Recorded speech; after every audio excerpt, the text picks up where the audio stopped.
آج تو جس سے کہلوا لو فوراً کہہ دے گا لا الہ الا اللہ۔ جو مزاروں کی چادریں چڑھا رہا ہے اور قبروں کو چوم رہا ہے وہ بھی لا الہ الا اللہ کہتا ہے۔ میرے بھائیوں ذرا تصور کر لیں، عرب کے کافر جانتے تھے کہ لا الہ الا اللہ کہنے کا مقصد کیا اور مطلب کیا ہے اور ہمیں کیا کیا چھوڑنا پڑے گا۔ جب اللہ کے نبی نے اسود سے کہا کہ لا الہ الا اللہ کہہ دو، گواہی دے دو کہ اللہ کے علاوہ کوئی معبود نہیں، وہ اچھی طریقے سے جانتا تھا کہ محمد رسول اللہ ہمیں کس چیز کی دعوت دے رہے ہیں، ہمیں کیا کیا چھوڑنا پڑے گا۔ پوچھا کہ اگر میں اس دعوت کو قبول کر لیتا ہوں تو مجھے کیا ملے گا؟ فرمایا تمہیں جنت ملے گی، جنت۔ اس نے کلمہ پڑھ لیا، اقرار کر لیا، اشہد ان لا الہ الا اللہ واشہد ان محمدا عبدہ ورسولہ۔ یہ کلمہ پڑھ کر وہ اسلام کے دائرے میں داخل ہو جاتا ہے۔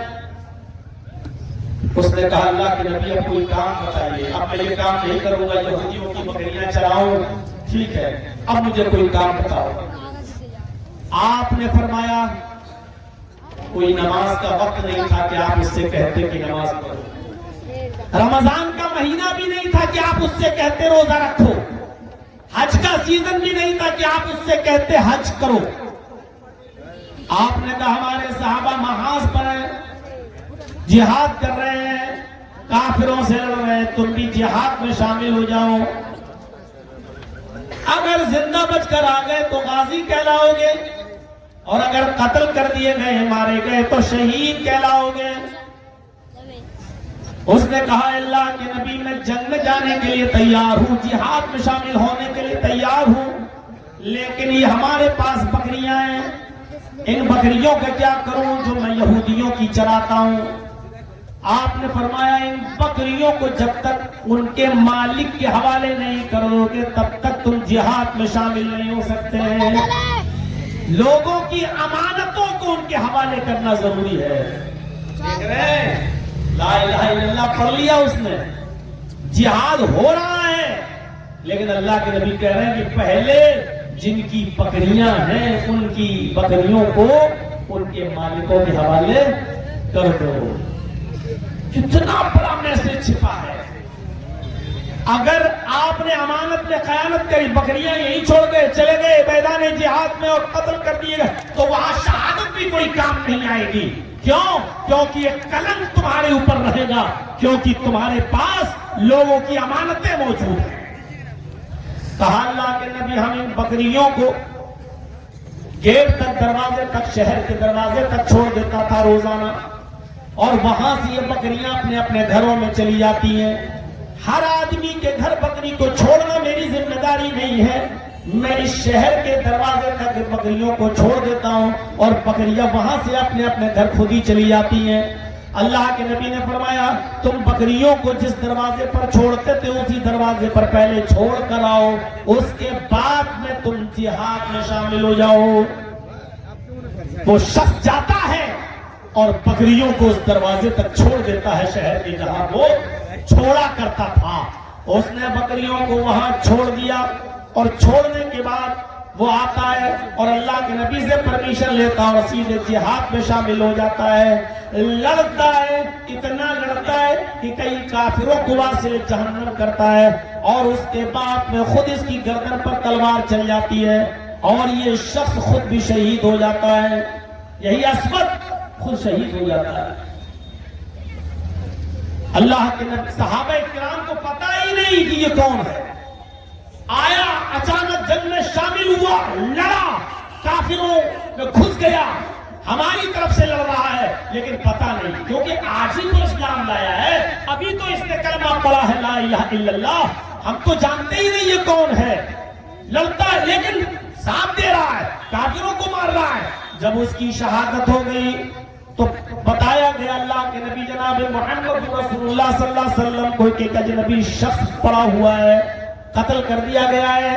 نبی اکرم صلی اللہ علیہ وسلم جب اس کے قریب آتے ہیں اور دیکھتے ہیں کہ تو اسود کی باڈی ہے، اسود شہید کر دیا گیا ہے، تو آپ نے فرمایا کہ ہاں ابھی اسلام لایا تھا، ابھی اس نے تھوڑی دیر پہلے کلمہ پڑھا تھا اور جہاد میں شامل ہو گیا.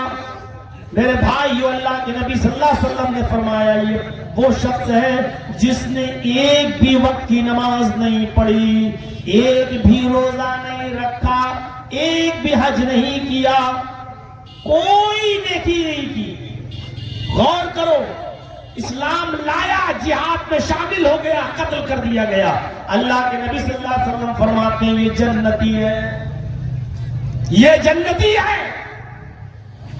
اب آپ اندازہ لگا کر لگائیں اور سوچیں کتنا بڑا میسج، کتنا بڑا پیغام. ایک بھی نماز نہیں پڑھی. اور آپ لوگ خود فیصلہ کریں، ابھی اگر یہ کلمہ نہ پڑھا ہوتا اور ویسے ہی اگر مر جاتا تو کہا جاتا، کیا ہوتا اس کا؟ کلمہ پڑھا اور کوئی نماز کا وقت نہیں، رمضان کا مہینہ نہیں، حج کا سیزن نہیں، ایک بھی نماز نہیں پڑھی، ایک بھی روزہ نہیں رکھا، حج بھی نہیں کیا، کچھ نہیں، شہید ہو جنت. افضلها قول لا الہ الا اللہ، افضلها قول لا الہ الا اللہ. ایمان کا سب سے بڑا اور افضل شعبہ کیا ہے؟ لا الہ الا اللہ کہنا ہے، اس کے تقاضوں کو پورا کرنا. لا الہ الا اللہ بھی کہو اور کہو گے بابا کے در پہ آیا ہوں تو جھولا جھولی بھر کے جاؤں گا. لا الہ الا اللہ بھی کہو اور بیٹا بیٹی دوسروں سے بھی مانگو. نہیں، لا الہ الا اللہ. ایک بھی وقت کی نماز نہیں پڑھی ہو جنتی، ایک بھی وقت کا ایک بھی دن روزہ نہیں رکھا ہو جنتی. یہ ہے لا الہ الا اللہ. ایک اور واقعے کی طرف آئی. ایک چھوٹا بچہ 12 سال جس کی عمر، یہودی کا بچہ، نبی اکرم صلی اللہ علیہ وسلم کی خدمت کیا کرتا تھا. نبی اکرم صلی اللہ علیہ وسلم کا خدمت گزار تھا. اللہ کے نبی صلی اللہ علیہ وسلم کے پاس سے اٹھ کر جب وہ اپنے گھر جاتا اور اپنے والدین سے کہتا کہ میرا دل محمد رسول اللہ کی تعلیم کی طرف مائل ہے، لیکن اس کے ماں باپ غصہ ہوتے، آنکھ دکھاتے، وہ بیچارہ اپنے ماں باپ کے ڈر سے اسلام قبول نہیں کر پاتا. ایک دن وہ بچہ بیمار ہو گیا اور کافی بیمار ہو گیا، مرض الموت میں مبتلا ہو گیا. جب نبی اکرم صلی اللہ علیہ وسلم کو اس بات کی اطلاع ملی، جب نبی اکرم صلی اللہ علیہ وسلم کو اس بات کا پتہ چلا، جب اللہ کے رسول صلی اللہ علیہ وسلم کو اس بات کا علم ہوا کہ وہ یہودی بچہ جو میری خدمت کیا کرتا تھا بیمار ہے، تو آپ اس کی عیادت کے لیے اس کے گھر تشریف لے گئے. جب اللہ کے نبی صلی اللہ علیہ وسلم اس کے گھر گئے تو اس کے سرہانے پر اس کے سر کے پاس بیٹھ گئے. اس کی حالت یہ تھی کہ روح اب نکلے کہ تب نکلے. وہ ٹکٹکی لگا کر محمد رسول اللہ صلی اللہ علیہ وسلم کو دیکھ رہا تھا، آنکھیں پھاڑ کر نبی اکرم کو دیکھ رہا تھا، اپنے باپ کے چہرے کو بھی دیکھتا جاتا تھا. اس کے باپ نے کہا، اللہ کے نبی صلی اللہ علیہ وسلم وہاں بیٹھے تو اللہ کے نبی صلی اللہ علیہ وسلم نے اس بچے سے کہا، قل لا الہ الا اللہ. اے غلام، اے خادم، اے بچے، کہو لا الہ الا اللہ. لا الہ الا اللہ پڑھو، زبان سے کہہ دو لا الہ الا اللہ. آپ نے کہا قل یا غلام لا الہ الا اللہ، بچے بول، کہہ دو لا الہ الا اللہ. اس بچے نے اپنے باپ کی طرف دیکھا، گویا کہ وہ اپنی استفہامیہ نظروں سے اپنے باپ سے سوال کر رہا ہو اور اجازت مانگ رہا ہو. اس کے باپ نے اپنے بیٹے کو دیکھا اور اپنے بیٹے کی تمنا جو حالت صحت و تندرستی میں وہ ظاہر کیا کرتا تھا، اس کا خیال کرتے ہوئے اس کے باپ نے جو یہودی تھا اپنے بچے سے کہا، اطیع ابا القاسم، بیٹے تم ابو القاسم کی بات مان لو، ان کی فرما برداری کرو. وہ جو کہہ رہے ہیں اس زبان سے، اپنی زبان سے اس کلمے کو نکال لو. جاؤ، تمہاری بھی مرضی یہی تھی، پہلے تم بھی یہی چاہتے تھے، لیکن میرے غصے کی وجہ سے تم اسلام قبول نہیں کرتے تھے. اگر تمہارا دل محمد رسول اللہ کی بات پر ہے, ان کی تعلیم پر ہے, اور تم یہاں آ کر مجھے بتاتے تھے, تو بیٹا پڑھ لو, کہہ دو محمد رسول اللہ ابوالقاسم جو کہہ رہے ہیں ان کی اطاعت کرو, فرما برداری کرو, ان کی بات مان لو. جیسے ہی باپ کی طرف سے پرمیشن ملی, اس چھوٹے سے بچے نے اپنی زبان سے یہ کلمہ ادا کیا, اشہد ان لا الہ الا اللہ واشہد ان محمدن عبدہ ورسولہ. شاید یہی کلمہ پڑھنے کے لیے وہ اب تک زندہ تھا, اور جیسے ہی اس نے یہ کلمہ پڑھا, کلمہ اس کی زبان سے نکلا اور اس بچے کی روح بھی نکل گئی. کلمہ جیسے ہی اس کی زبان سے نکلا, اس بچے کا انتقال بھی ہو گیا. اور جیسے ہی اس بچے کا انتقال ہوا, اللہ کے نبی اس کے سرحانے پہ بیٹھے ہوئے تھے, کھڑے ہو جاتے ہیں اور کھڑے ہو کر کہتے ہیں الحمدللہ الذی انقذہ عن النار. تمام تعریفیں اس اللہ کے لیے ہیں جس نے اس بچے کو جہنم کی آگ میں جلنے سے بچا لیا, جہنم میں جانے سے بچا لیا.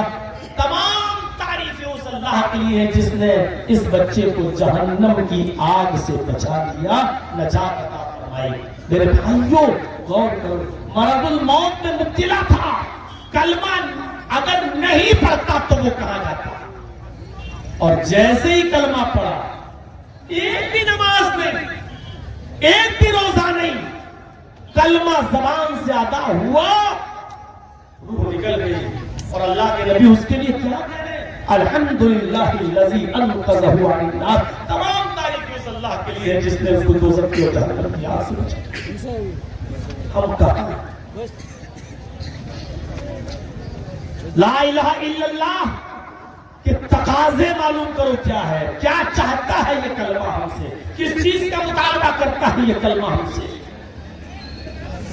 اس کے برعکس ایک اور منظر دیکھ لو, اور سنا ہوگا علماء سے, پوری زندگی ابو طالب نے محمد رسول اللہ کا ساتھ دیا. نبی کے چچا نے, ابو طالب نے پوری زندگی ساتھ دیا. ایک موقع پر کچھ برہم بھی ہوئے, غصہ بھی ہوئے کہ بھتیجے ان کافروں کو ان کے حال پہ چھوڑ دو, یہ لوگ تیری جان کے پیاسے ہیں. بھتیجے آج یہ لوگ میرے پاس آئے تھے اور مجھ سے کہہ رہے تھے کہ پانی سر پر چڑھ چکا ہے, محمد ہمارے معبودوں کو, ہمارے خداؤں کو برا بھلا کہتا ہے, گالی دیتا ہے, محمد کو ہمارے حوالے کرو, اور آپ کو کوئی بچہ پالنا ہی ہے تو ہم اپنا بچہ دے دیتے ہیں, آپ ہمارے بچے کی پرورش کیجئے, کھلائیے پلائیے. آپ کو بچے پالنے کا شوق ہے تو ہمارا لے لو, لیکن محمد کو ہمارے حوالے کرو, ہم اپنے سماج کے حساب سے آپ کے بھتیجے کو سزا دیں گے. اور کرو. ابو طالب نے کہا واہ کتنا اچھا فیصلہ کرتے ہو, تمہارے بچے کو کھلا پلا کر میں سانڈ کی طرح موٹا تازہ کروں, اور میرے بھتیجے کو لے جاؤ اور اس کو تم مارو اور قتل کرو. کیا فیصلہ لے کے آئے ہو, کتنا اچھا ججمنٹ کر رہے ہو, کتنا اچھا فیصلہ کر رہے ہو تم. تو آئے ابو طالب پھر اپنے بھتیجے کو روکتے کیوں نہیں ہو, پانی سر پہ چڑھ چکا ہے.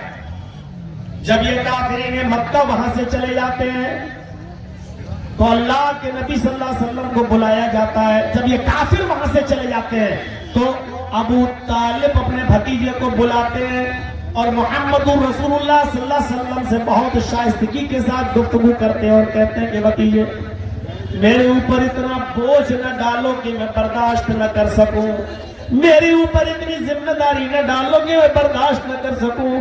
آج کافر تمہارا مطالبہ کرنے لگے, مجھ سے تمہیں مانگنے لگے سزا دینے کے لیے, تمہیں قتل کرنے کے لیے. ان کو ان کے حال پہ چھوڑ دو, ان کے پیچھے مت پڑو. آئے میرے بھتیجے تجھے میری زندگی میں اگر کچھ ہو گیا تو میں یہ صدمہ برداشت نہیں کر سکتا. تو محمد رسول اللہ صلی اللہ علیہ وسلم نے جو جواب دیا وہ چھوٹے چھوٹے بچوں کی تقریروں میں بھی آپ نے سنا ہوگا کہ اللہ کے نبی نے اس وقت کیا جواب دیا. اے چچا جان, ہم آپ کے مدد کے بھروسے پر دعوت و تبلیغ کا کام نہیں کر رہے ہیں. یہ توحید کی لا الہ الا اللہ کی دعوت آپ کی تعاون کے بھروسے پر نہیں, اللہ اسی پر بھروسہ کرتے ہوئے میں دے رہا ہوں. رہی آپ کی پریشانی تو آج سے آپ آزاد ہیں, آپ فری ہیں. آپ ہمارا ساتھ چھوڑنا چاہتے تو چھوڑ دیجئے, لیکن آپ مجھ سے جس چیز کی توقع رکھتے ہیں کہ میں دین توحید کی دعوت چھوڑ دوں, تو میرا جواب یہ ہے کہ یہ کافرین مکہ اگر سورج لے کر آ جائیں, سورج توڑ کر لائیں اور داہنے ہاتھ پر لا کر رکھ دیں, اور چاند اکھاڑ کے توڑ کے لائیں اور بائیں ہاتھ پر رکھ دیں, یہ کام ان کے لیے تو آسان ہو سکتا ہے, لیکن یہ آسان نہیں کہ میں دین حق کی اور دین توحید کی دعوت سے باز آ جاؤں, لا الہ الا اللہ کی دعوت سے میں باز آ جاؤں. یہ ممکن نہیں ہے, یہ پاسبل ہی نہیں ہے کہ میں لا الہ الا اللہ کی دعوت چھوڑ دوں. آپ پیچھے ہٹ رہے ہیں, ہٹ جائیں. آپ اپنا ہاتھ ہٹانا چاہتے ہیں تو ہٹا دیں, لیکن میں دین حق سے باز نہیں آ سکتا ہوں. یعنی لا الہ الا اللہ کی دعوت ہر حال میں دے کر رہا ہوں. کتنا اسٹرانگ جواب. یہی سے پتا چلتا ہے نبی اکرم صلی اللہ علیہ وسلم کی بہادری, یہی سے پتا چلتا ہے نبی اکرم صلی اللہ علیہ وسلم کا جذبہ, آپ کا حوصلہ. معلوم ہے کہ ابو طالب کا سہارا ہٹ گیا تو ہم کتنی پریشانی میں آ جائیں گے, جانتے ہیں, لیکن پھر بھی کہہ رہے ہیں کہ اگر آپ ہٹنا چاہیں تو ہٹ جائیں, آپ اپنا ہاتھ ہٹانا چاہیں تو ہٹا لیں. اور رہی میری بات تو یہ کافرین مکہ سورج اور چاند اکھاڑ کے لائیں, دائیں اور بائیں ہاتھ پہ لا کے رکھ دیں, یہ تو آسان ہے, ہو سکتا ہے, لیکن یہ آسان نہیں کہ میں دعوت چھوڑ دوں. جب یہ جواب ابو طالب نے سنا تو کہا بھتیجے تو پھر جاؤ, جس دعوت کو دے کر اللہ تعالیٰ نے تمہیں بھیجا اس دعوت کو تم پورا کرو, اس دعوت کو پہنچاؤ. رہی میری بات تو جب تک میری سانس میں سانس ہے, میرے جسم میں روح ہے, جب تک میرے جسم میں سانس چلتی رہے گی, آخری سانس تک میں تمہاری مدد کرتا رہوں گا. دیکھتا ہوں کہ میری زندگی میں تمہیں کھروچ بھی آ جائے, دیکھتا ہوں میری زندگی میں تمہارا کون کیا بگاڑتا ہے. اے میرے بھتیجے, جاؤ تم دعوت و تبلیغ کا کام کرو, توحید کی دعوت بلند کرو. جہاں تک پاسبل ہوگا میں تمہاری مدد کرتا رہوں گا. میں اپنی زندگی میں تمہارے اوپر کوئی آنچ نہیں آنے دوں گا. اتنی مدد کرتے تھے چچا ابو طالب. لیکن جب ابو طالب کے انتقال کا وقت آیا, مرض الموت میں مبتلا ہو گئے, تو محمد رسول اللہ کی آنکھوں میں آنسو آ گئے کہ آج میرا چچا حالت کفر میں مر رہا ہے, آج میرا چچا حالت کفر میں جا رہا ہے. چلو آخری مرتبہ چلتا ہوں اور اپنے چچا کو دین توحید کی دعوت دیتا ہوں, اسی کلمے کی طرف بلاتا ہوں. اگر میرے چچا نے مرنے سے پہلے یہ کلمہ پڑھ لیا تو ہمارے چچا نجات پا جائیں گے اور ہمیں خوشی ہوگی. امید کا ایک سہارا ہے, امید ہے, ایک آسرا, ایک سہارا ہے, اور اسی امید کے آسرے پر جا رہے ہیں کہ آج چچا کو پھر دعوت دیں. لیکن وہاں بہت سے لوگ بیٹھے ہوئے ہیں, ابو جہل بھی بیٹھا ہے, ابو لہب بھی بیٹھا ہے, اور بھی بہت سے کافر بیٹھے ہوئے ہیں. ان کے سامنے کیسے دعوت دیں؟ میرے بھائیوں, تھوڑی دیر کے لیے کچھ لوگ ہٹ جاتے ہیں, لیکن پھر بھی کچھ لوگ وہاں موجود ہیں.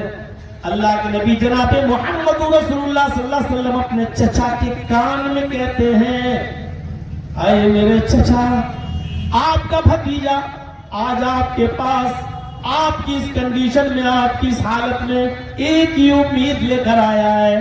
آپ کان میں کہہ رہے ہیں, اے چچا جان, آخری وقت ہے, چلا چلتا وقت ہے, آخری موقع ہے, کم سے کم جانے سے پہلے لا الہ الا اللہ کہہ دیجئے.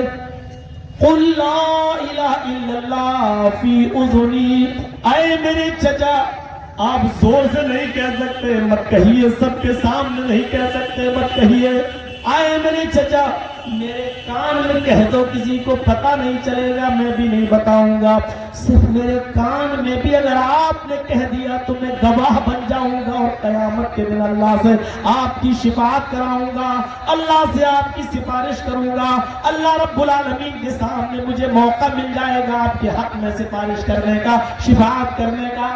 آئے میرے چچا, میرے کان ہی میں کہہ دیجئے, آپ کو زور سے کہنے کی ضرورت نہیں، صرف میرے کان میں کہہ دیجئے چچا بیمار، مرض الموت میں مبتلا، ساری زندگی نبی کی سیوا کی، نبی کی خدمت کی، اور اللہ کے نبی اسی امید کے ساتھ جا رہے کہ چچا جان آخری وقت میں کم سے کم لا الہ الا اللہ کہیں نہیں، میرے کان میں کہہ دیجئے، اللہ سے ہم سفارش کرا لیں گے انشاءاللہ، چچا جان میرے کان میں کہہ دیجئے۔ لیکن ابو طالب کے حصے میں کلمہ نہیں تھا، اور انہوں نے آخری وقت بھی اپنے بھتیجے سے محمد رسول اللہ سے کہہ دیا کہ نہیں، اے میرے بھتیجے نہیں، میں نہیں چاہتا کہ میرے مرنے کے بعد لوگ مجھے تانا ماریں کہ دیکھو آخری وقت میں ڈر گیا، جہنم سے ڈر گیا، قبر سے ڈر گیا، اس سے ڈر گیا، اس سے ڈر گیا، اور بھتیجے کی باتوں میں آ گیا۔ نہیں، اے بھتیجے، اے محمد، میں کلمہ نہیں پڑھ سکتا، تمہارے کان میں بھی نہیں پڑھ سکتا، مجھے اسی دھرم پر، اسی دین پر مرنا منظور ہے، جس دین پر، جس دھرم پر ہمارے باپ عبد المطلب مرے تھے، مجھے اپنے باپ دادا کے دین پر مرنا ہی پسند ہے، میں کلمہ نہیں پڑھ سکتا۔ کان میں بھی کلمہ نہیں پڑھا، ابو طالب کو کلمہ نصیب نہیں ہوا، ابو طالب مر گئے، انتقال ہو گیا جب ابو طالب کا، تو اللہ کے نبی کو اپنے چچا کے حالت کفر میں مرنے کا بہت صدمہ ہوا، بہت افسوس ہوا، لیکن ان کی خدمات کو سوچ سوچ کر کہنے لگے کہ اپنے چچا کے لیے میں مغفرت کی دعا کروں گا، اللہ سے کہوں گا کہ اللہ میرا چچا بہت ہی رحم دل تھا، اس نے آخری وقت تک بھی میرا سہارا دیا، اور جیسے ہی نبی اکرم نے اپنے کافر چچا کے لیے جو ابھی حالت کفر میں مرا ہے اس کے لیے دعائے مغفرت کرنا چاہی، تو اللہ تعالیٰ نے آسمان سے جبریل کو بھیج کر منع کر دیا اور فرمایا 70 مرتبہ بھی اپنے کافر باپ کے لیے اگر دعا کرو گے، یعنی پھر وہی کثرت مراد ہے، یعنی دعا کرتے کرتے، مغفرت کی دعا کرتے کرتے آپ کی دن اور رات گزر جائیں، آپ کی زندگی ختم ہو جائے، پھر بھی ہم آپ کے چچا کی مغفرت نہیں کریں گے۔ کسی مومن مرد کے لیے کسی کے جائز ہی نہیں ہے کہ کسی مومن کے لیے کہ کسی کافر کے لیے وہ دعائیں مغفرت کریں۔ اے محمد، ہم آپ کے چچا کے سلسلے میں کی گئی دعائیں مغفرت بھی ریجیکٹ کرتے ہیں، ہم اس کو بھی ناقابل قبول ہے نہیں قبول کرتے ہیں، ہم اس کو ریجیکٹ ہے، نہیں قبول ہوگی آپ کی یہ دعا۔ آپ کتنی مرتبہ بھی مغفرت کی دعا کر لیں، لیکن میں آپ کے چچا کو ابو طالب کو معاف نہیں کروں گا، بخشوں گا۔ ہاں، اتنا ضرور ہے کہ آپ کی زندگی بھر وہ سیوا کرتا رہا، آپ کے ساتھ کاندھے سے کاندھا ملا کر کھڑا رہا، اس کے وجہ سے ہم اتنا کر سکتے ہیں کہ آپ کے چچا کو سب سے ہلکا عذاب دیں، لیکن جہنم میں آپ کے چچا کو بھی جانا ہوگا، اور ابو طالب کو سب سے ہلکا عذاب جہنم کے اندر دیا جائے گا۔ میرے بھائیوں، غور کرو، لا الہ الا اللہ کی حیثیت کو پہچانو، لا الہ الا اللہ کے مقام کو پہچانو۔ یہودی بچہ 12 سال کی عمر میں کلمہ پڑھتا ہے، ایک بھی نماز نہیں پڑھتا اور روزہ نہیں رکھتا ہے، اللہ کے نبی کہہ رہے ہیں اللہ کا شکر ہے، تمام تعریف اللہ کے لیے جس نے اس کو جہنم کی آگ سے بچا لیا۔ اسود ایمان لاتا ہے، کلمہ پڑھتا ہے اور اگر جہاد میں شامل ہوتا ہے اور شہید ہو جاتا ہے، اللہ کے نبی فرماتے ہیں کہ یہ وہ شخص ہے جس نے ایک بھی نماز نہیں پڑھی اور روزہ نہیں رکھا لیکن جنتی ہے، شہید ہو گیا ہے، یہ جنتی ہے۔